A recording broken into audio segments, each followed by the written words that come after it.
too. So. Haha. Well, that's the voice you hear. We have a guest today. We have a special guest. She's a scholar, a union organizer, and author of the latest book. Oh, let me show you hers. She wrote No Shortcuts, Organizing for Power, and her new book is A Collective Bargain, Unions, Organizing, and the Fight for Democracy. She's contributed to the New York Times, The Nation, Jacobin, and In These Times, and much more. She's here to talk to us today about how unions can help and how we can help organize unions during the pandemic. Jane, thanks for being on the show. My pleasure. So, we're seeing who really generates the profits in America right now, right? We're seeing who has actually all the power, who's actually essential and who's not essential, right? So it turns out a UPS driver and a grocery store worker are essential, and a truck driver are essential, and a delivery person is essential. A trader on Wall Street is not. So it would seem, if all the Wall Street traders went away, it wouldn't really affect our life. But if all the grocery store workers went away, it would really affect our life. So what should we be doing now? Because it seems like there's been a robbery that took place in the stimulus bill. So they gave $4 trillion to the richest people in the country while they gave workers nothing and families nothing, right? So there's going to be an even bigger consolidation of corporate power happening because of this. How can workers fight back? Yeah. First of all, it was slightly more than robbery. It was like practically mass murder in that legislation. Seriously, right? It was, but what, and the one that they're doing today, by the way, is equally bad, if not frankly worse. So what can workers do? I think the thing that workers can do is the same thing that we have had as an option for a very long time. And it's almost like the union busing industry has been so successful that people almost forget there's this thing called unions. So I think what workers need to do, quite frankly, is form unions and form really strong unions, not weak unions, strong unions, form good unions, form democratic unions, and form them as fast as humanly possible. And by the way, it's a hell of a lot harder than that wishful thinking that I just spit out sounds, because it's really hard to form unions in the United States of America. We are, exceptional in not having universal health care. We're exceptional in not having income supports that actually take care of workers when they have things like a pandemic breaking out. But we're particularly exceptional in one category, which is how easy it is for union busting companies like Jeff Bezos's Amazon and Whole Foods to actually shatter the lives of workers when they attempt to do something simple in a democracy, which is called form a union. So what workers need to do is form a union. What they need to do is hold on to their confidence and realize everything that you just said, which is that they matter far more than Wall Street traders. They matter far more, frankly, than shareholders. I mean, I think every CEO could float away on their yacht right now, and we wouldn't notice a damn thing, except it'd be better for us if they did. So workers need to figure out how to build to 90% unity is what I argue in the current book, and what I do in real life is teaching workers how to build the kind of solidarity that I call unbreakable solidarity, because unbreakable solidarity is crucial to actually having success in both the union organizing drive and in a strike. And right now, because of how ridiculous the National Labor Relations Board is under the evil genius in the White House, it's very hard to form a union. In fact, they suspended all union elections last month in the name of the COVID crisis. Then they put them back on. This is all true. People don't even know what, there's so many evil things going on each day, it's hard to keep track of it. So functionally and technically, the National Labor Relations Board, which is the board that certifies unions, like when workers form a new union, which is what I've spent most of my life doing, is helping workers form new unions. It's the National Labor Relations Board that certifies the union. There's one of two ways to do it, which I'm happy to get into both options, because I think one is the only possible one right now. But either way, the National Labor Relations Board is who certifies sort of the creation of a new union officially. It's extraordinary because they essentially closed the agency down, declaring that they were too busy under COVID. Meanwhile, this is the same people who Supreme Court kept people online in the pouring rain in Wisconsin against their better interest to go hold a goddamn illegal, immoral election, right? So, but yeah. So I want to get into the, what the problems are right now in union organizing, what has taken place since the 70s, and and which is in exact contrast to what the conservative movement has been doing. They've been organizing, and the left has been unorganizing. So, like, we see how essential Amazon workers are, UPS workers, and grocery store workers, and mail delivery. So, what can we do? What can the workers do to fight back against what's happening legislatively right now, where they're being fleeced? The future generation is being fleeced, and income inequality is being cemented. And so what can we do? Because the only thing we have are workers' unions, right? What can they do now?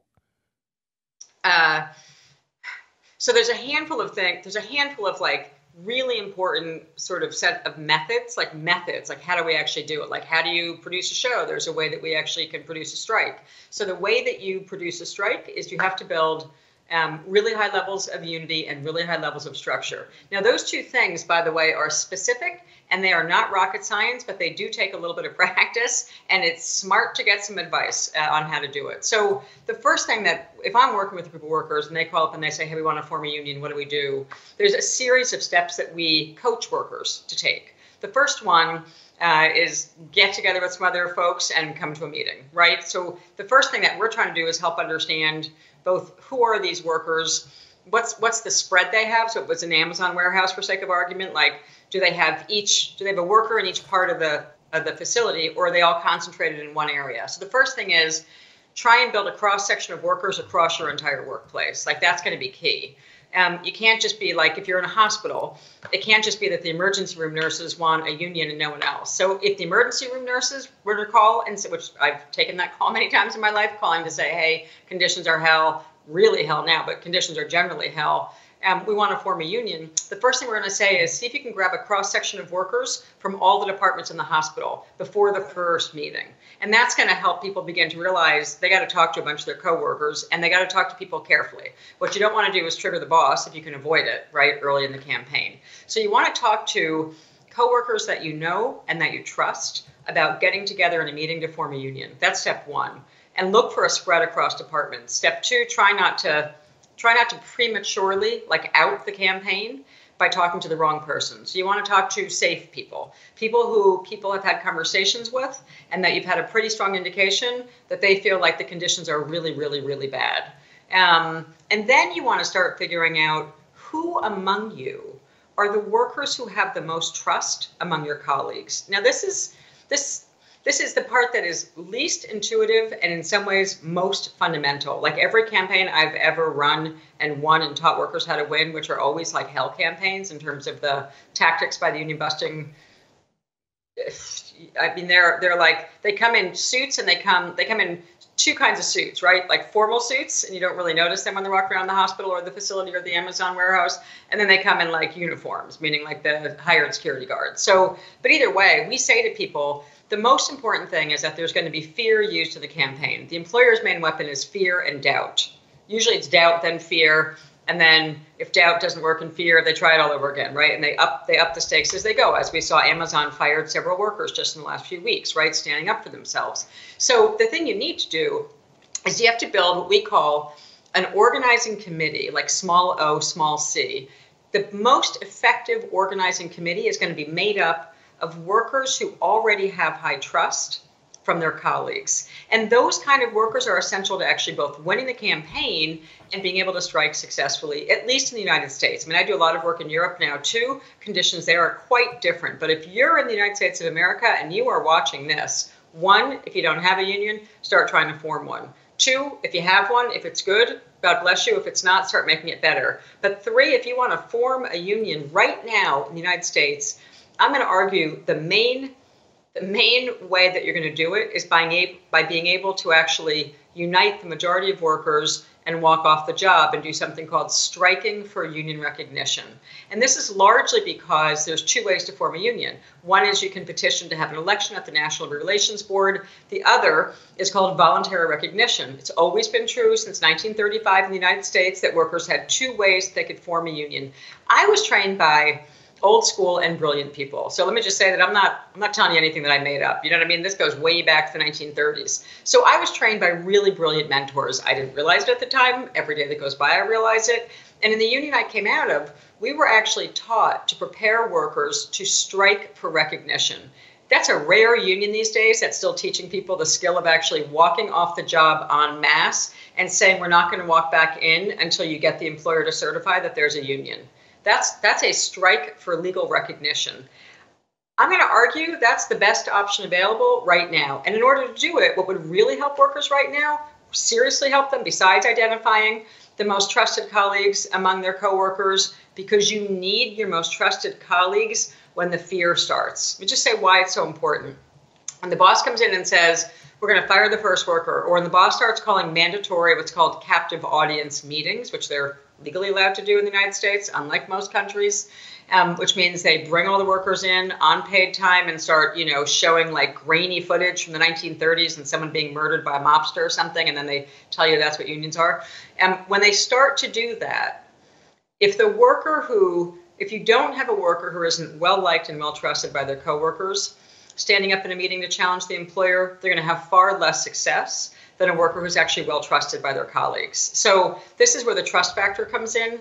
In No Shortcuts, in my second book, actually in all three of my books, I talk about this person, the organic leader. They're super important. So in order to build to like a 90% out strike, which is what we need a lot of in the United States right now, and by the way, not just a lot of them now, we need a serious amount of strikes before whatever the election is that's coming, after the election that's coming. Like, we're going to need a hell of a lot of strikes in this country. So people getting good at it, it's going to matter.